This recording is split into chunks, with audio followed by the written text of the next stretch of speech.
So many people now more than ever are concerned with the market and what's going on. Whether you are thinking about selling or not, if you are a homeowner, you are concerned on what's happening with the market, what's going on with home prices and interest rates and inflation and all these things. Our money is affected and therefore home values are affected. So stay tuned because you don't want to miss July's market stats update to find out what the numbers, what the data is telling us. And if you stick around to the end, we're going to have a real time personal example of what's trending in our marketplace that we're seeing with our current buyers and sellers.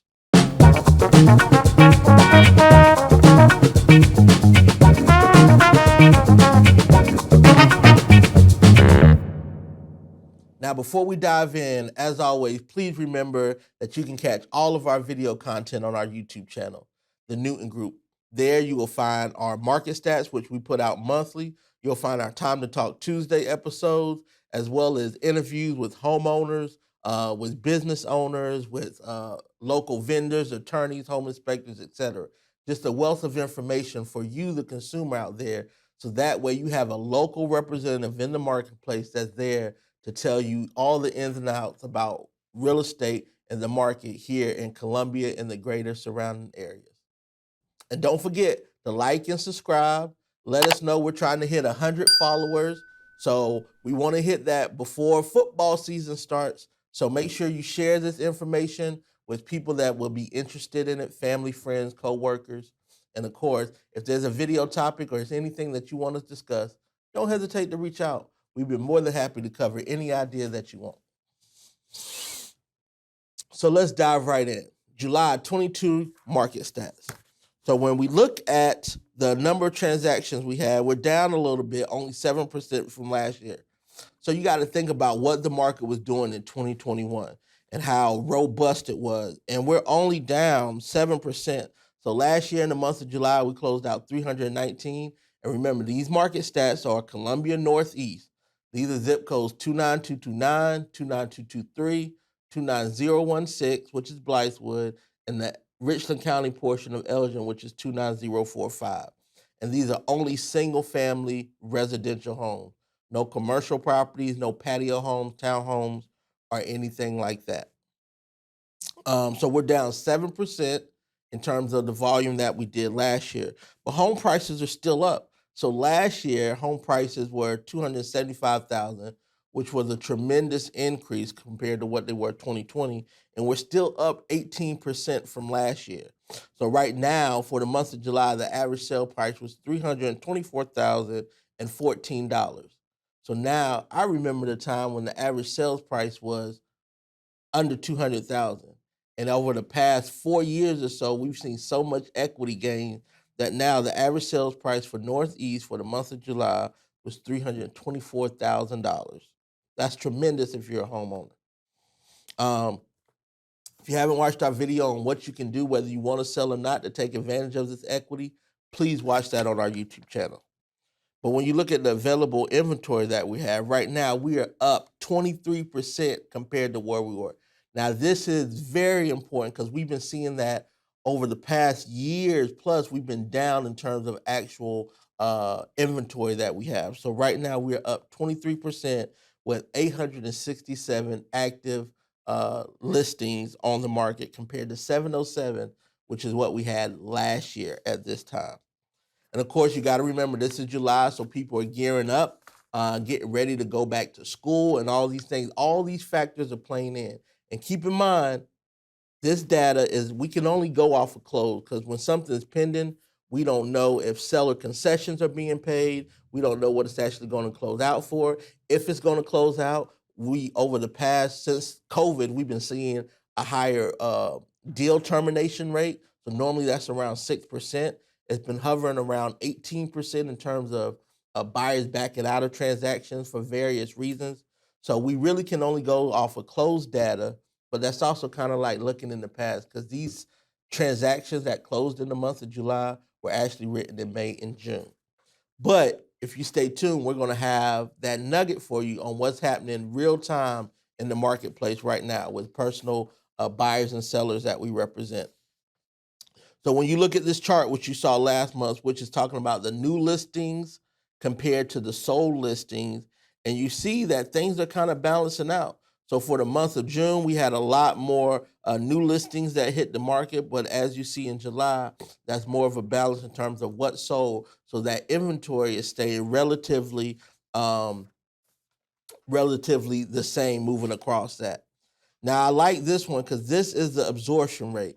So even though we are seeing a softening, as some would say, we can see this trending from price reductions. We can see it from the inventory that we have, and we'll go into more numbers as well. But we're still in a seller's market. So I don't want you to misconstrue this because the balanced market is 6 months worth of inventory. And right now, when you look at the market absorption rate, which is how fast people are absorbing the properties, the listings on the market, we still only have 2 months worth of inventory. Now obviously that is continuing to the inventory is continue to peak up because as you see in March and parts of April, it was under two. And so now we are gaining in inventory, but until we get to about 6 months, it's still considered a seller's market by all the experts. Now, once again, each price point can be relatively different. Each neighborhood and zip code can be relatively different. So you may be in, 29229 in a neighborhood in there that is already in a buyer's market based on the data and the amount of inventory and listings available. But you may be in Blythewood in 29016 and still be in a seller's market. So that's very specific. But as a whole, for Northeast, we only have 2 months worth of inventory left. And we're going to go through and continue to break that down some more. But when you look at this, the average days on the market compared to what is active versus what is sold. So as you see, that number is continuing to go down. So things are still selling relatively quickly in terms of the ones that are priced right. So pricing is still very critical, probably the most crucial component in the market right now is making sure that you price it right. Because here's an example. If you price it slightly high, and depending on the price point and where you're at, if it doesn't get sold in time and you're looking at doing price reduction, which we're seeing a lot more of those now, you may have to do a big chomp to in order to catch up to the market. So right now for the month of July, the average days on the market is 24 for the month of July. Now you compare that to last year, which was 13 days. So yeah, things have slowed down a little bit compared to last year, but we knew that that couldn't continue. There's no way that continued. But when you compare it to June it was 26. So things are still selling faster through the months of July. And when you look at the sell price, the list price, so last year it was 101.54. Last month it was 101.36. And this month is 100.88. So it's still over 100%. So sellers are still getting their price. Once again, it's still a seller's market. Average days on the market is still 23, but things aren't as aggressive as they have been before. And that's because obviously interest rates, the concern out there about a recession coming, and then of course you got kids coming back to school. So there's a lot of factors that are factoring into this this data and this information. But let's look at our chart and let's see how it breaks down per price point, because you'll see that per price point, the inventory is a lot more balanced. So obviously right now we have 0 active listings on the market under 100,000 with 8 pending and 3 that closed through the month of July.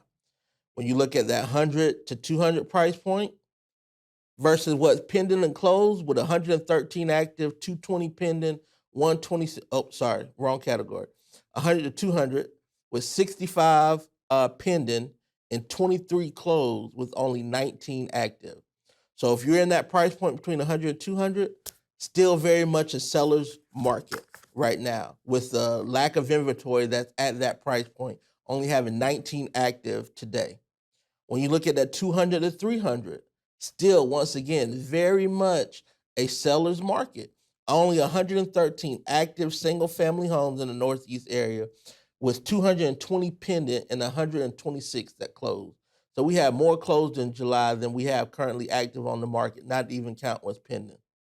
But once we get over that 300,000 price point, we certainly see how the market balances out. So you got 208 active with only 197 pending and 102 closed. So we haven't seen this kind of even inventory at this price point in quite some time now. Going back to, I can't remember when. When you look at the 400 to 500, same thing. We have more active than we have pending as well as closed. And then when you look at the 500 and up, that's also relatively balanced. So that's why this data is so important. And even though this is a general overview, it's important that if you have any questions, that you reach out to us because this is very specific.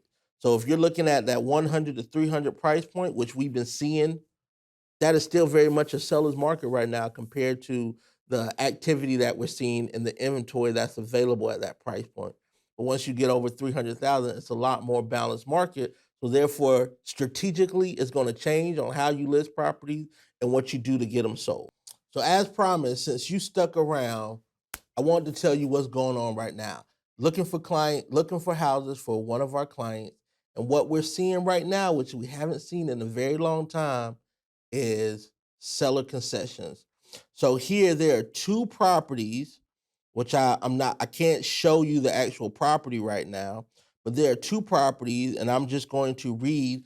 So this one is offering a $3,500 concession to the buyer. So seller paying closing costs to the buyer if it closes before September 30th. So I'm sorry.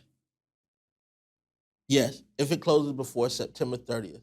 We haven't seen this in the marketplace in a while. So even though we just went over the data and it's still, we see these kind of things happening. Now, we don't know this seller. Now, this particular house has been on the market for some time now, 112 days. It was bought by one of the iBuyers, which if you hadn't watched our video on that, you need to watch that because they oftentimes would overprice house. So generally this house was overpriced, but it was originally listed at 475, which was probably overpriced. And right now it's at 420 or 419. But they're motivated to get this thing sold. It's been on their books for a while. And we're going to see more of this happening because now if that house sells, that becomes a comp, which is going to affect other people in that neighborhood's value. So if that house sold at 475 when it was listed back in April, then that would affect the value of those in the neighborhood. But now if it sells at 420, those homeowners could lose $50,000 in value or equity from that one comp. Or maybe not 50,000, maybe they lose 20,000. So these things affect. So we look at these iBuyer programs. So now we're looking at the big picture now that they've been in place. How are they going to handle things when the market shifts? Now this one is a private seller. This is not an iBuyer, and they are offering $4,000 in buyer concessions as well as a potential agent bonus. We hadn't been seeing this in a long time either. So not only do we have our buyers that are motivated to sell, we have homeowners, private homeowners that are motivated to sell. And this property's only been on the market 53 days. But then you look at new construction as well, and they are offering concessions, to go towards closing costs. You can buy down your interest rate. So if you were looking at a new construction home, and this particular builder is offering a $10,000 concession, you can use for prepaid, you can use for closing costs. You can also use that money to buy down the interest rate. So since the interest rates is a little bit higher, obviously we know, and that has restricted some buyers from being able to buy. You can take this money that the seller is offering to get you a lower interest rate to make your mortgage payment more affordable. So we're seeing a lot of things right now that we hadn't seen. Once again, these are properties active on the market. So will they get a contract? When they get it, how much they get it, that is still yet to be determined. But we are seeing these trends right now happening, and we're going to have to continue to watch the data, watch the market stat to see how this affects the market. Because as these price reductions happen, as these bonuses and concessions happen, other sellers to be competitive in the marketplace may have to follow suit, or they may have to do things in order to compensate or to offset that if this is what the market is now doing. Just like when people started asking over or people started paying over list price, then other buyers had to start being more aggressive with their offers in order to win. Just like escalation clauses, higher down payment. So now that sellers are offering these things, other sellers may have to in turn offer a seller concession or offer a lower purchase price in order to offset that. or offer some other kind of incentive if this becomes a new normal. So this is what's happening right now. So we looked at the data of what's actually closed, but this is what's happening with some active properties right now. So we got to continue to monitor this, because if you're thinking about selling, this is the marketplace that you're entering in right now. And you may have to do something. If you're a buyer, you may want to look for these houses because they may be more, um, it may be easier to negotiate with these sellers since they seem to be more motivated. They're raising their hand saying, pick me, I want to sell, I want to sell. And so those may be the ones that you target. So there's a lot of different things and strategies out there, but that's the tip. So thank you for watching to the end, and I hope you enjoyed. It's important that you know that this data can affect you personally. It does affect you personally. This is a broad view, and I love for, if you have questions, give us a call. I'll answer, I'll text, unless I'm shooting one of my fabulous videos. But we will reach out to you because our job is to educate and inform the public on what's going on so you can make the best decision for you and your family. It's not our job to make those decisions for you, but it is our job to make sure you have the information, you have the knowledge, and a little bit of guidance so that way you can understand not only the decision you make, but the ramifications of that decision, good or bad. So please remember that whether you're selling here in South Carolina or anywhere, we can help you. Reach out to us. If we can't help you personally, we can certainly connect you with a top rated real estate agent wherever you're moving to or selling from. So that way you make sure you get the service, the education, and the professionalism you need. Thank you so much for watching July's market stat for Northeast Columbia 2022, and I look forward to talking with you soon. Once again, I'm Antonio Newton with the Newton Group at Coldwell Banker.